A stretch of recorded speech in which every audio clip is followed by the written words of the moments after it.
Tady v takové místnosti jsme spali, nebo oni ještě spí. Já už jsem zbalený a na odchodu. To byla moje postel.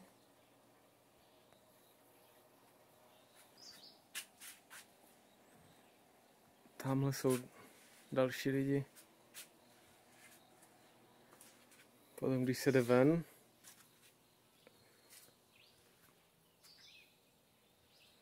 tak je tady hned takový les. Tady dost často ještěrky, nebo takový velicí leguáni, lezli po tom stromě přede mnou a potom vylezli na střechu. A potom zpátky ze střechy dolů skákali přes ten strom.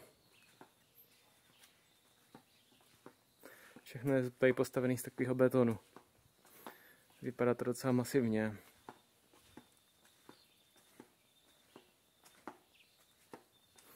Tady parkujeme auto v tomhle tom malým parkovišti. Tady jsou sprchy a záchod a koupelna.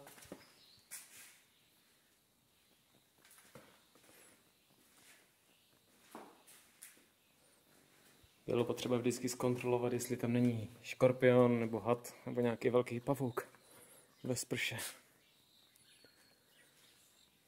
Tady toto je z druhé strany.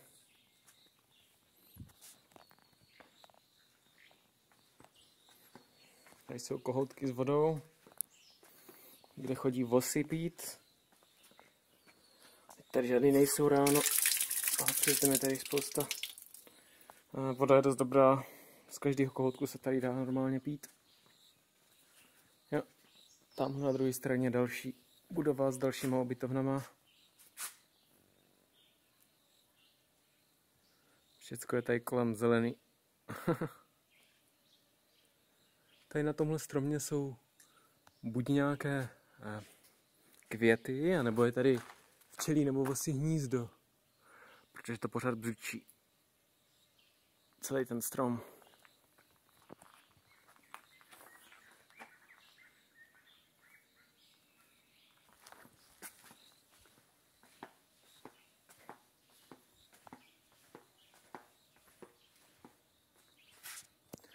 Teď asi tak za 2 hodiny už budu odcházet, pocať ještě se osprchuju a pobalím si zbytek věcí, co mám připravený na sprchování a potom mě Carlos zaveze do Liberie a z Liberie už poletím do Toronto a z Toronto pak do Edmontonu.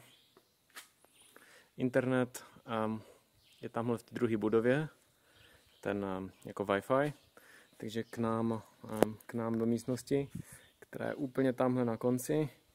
Občas to moc nechtělo přijímat, takže jsem musel chodit tam na druhou stranu. Jo, takových místností je tady víc. Nejenom my, ale i další lidi tady byli. Akorát my jsme tady byli nejdýl. Ti další už potom to vždycky odešli. No. A když jdu tady tudma,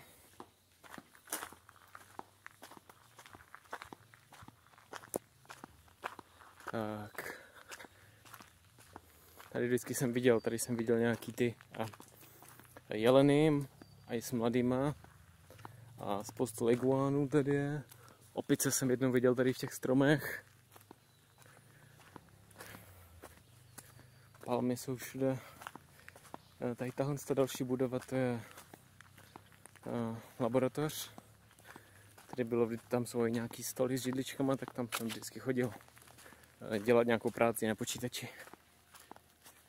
Tady to říká laboratorio.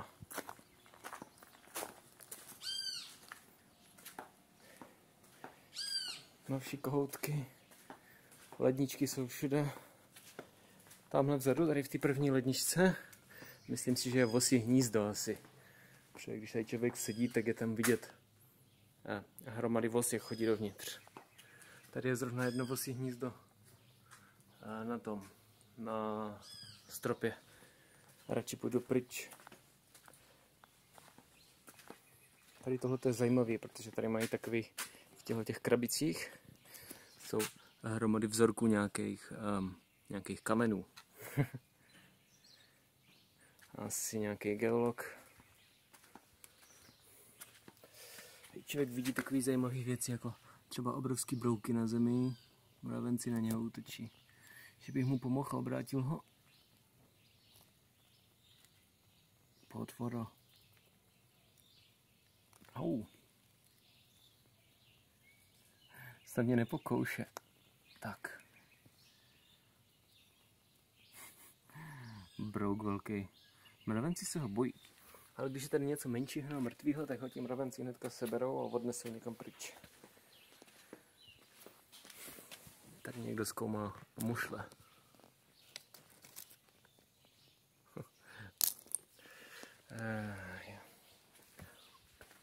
Uvnitř ty budovy je ještě podstatně víc. Někoho tam slyším chodit.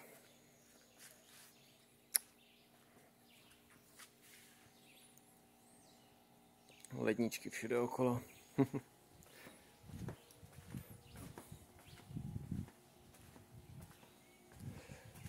Jo.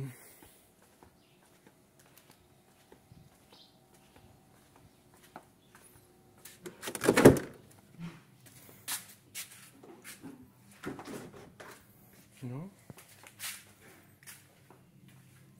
A tady jsem strávil většinu odpolední dělat práci na počítači.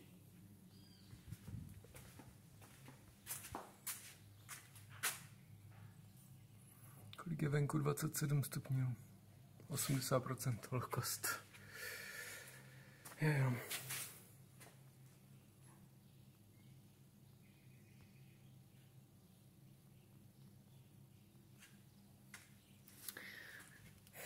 No. Tak tady jsem 2 týdny bydlel. Asi tak za... Jo. Okay.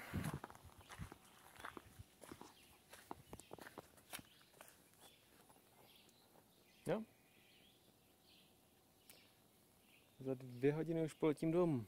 V 1 hodinu letadlo odlítá, tak abych tam tak v 11 byl na letišti a všechno si připravil. No, pěkně tady je. Teplo, vlhko, není až tak strašné. Spousta zvířat, všechno je zelený. Prší tak 1 denně, což není úplně špatný. A jo. Rozhodně pěkný výlet.